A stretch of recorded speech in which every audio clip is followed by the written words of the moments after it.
My name is Fatou Mbaye, and I will be doing my project on botulism.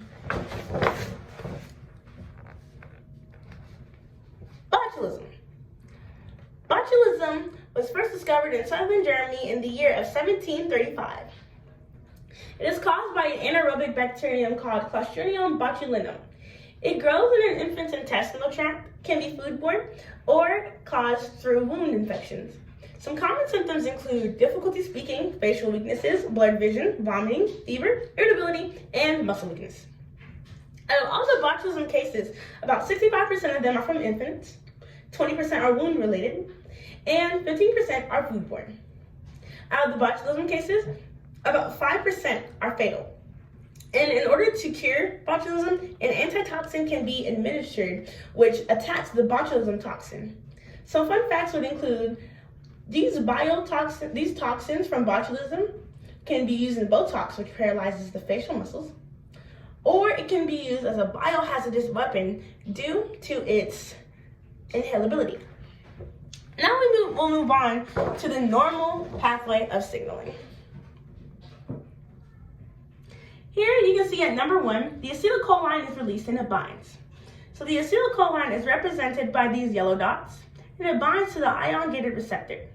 This ion-gated receptor is extracellular and it has 2 binding sites. So 2 acetylcholines will bind to the receptor. Now we can move on to number 2. The active potential travels down the T-tubule. So this is the T-tubule, and then into the sacroplasmic reticulum. As you can see, the yellow acetylcholine is right in this sacroplasmic reticulum.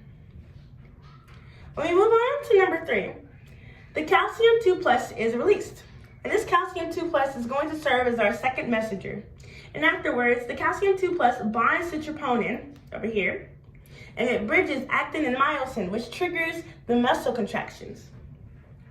And in this case, the troponin is going to be our scaffold protein.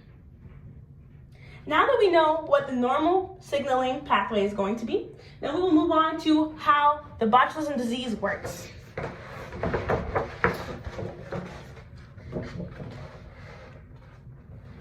So this is how it works. And I will move on to the diagram so you can have a visual. All right. First, the botulism will enter the body. So this right here is the botulism toxin. And it enters the body, again, through an infant's intestinal tract, through foodborne or wound infections. So here, the botulism toxin is composed of a heavy and a light chain. The heavy chain is denoted by the purple block, and the light chain is denoted by the pink block. So the way that the botulism enters the cell is through a process called endocytosis, which is the process of outside materials entering the cell through a vacuole.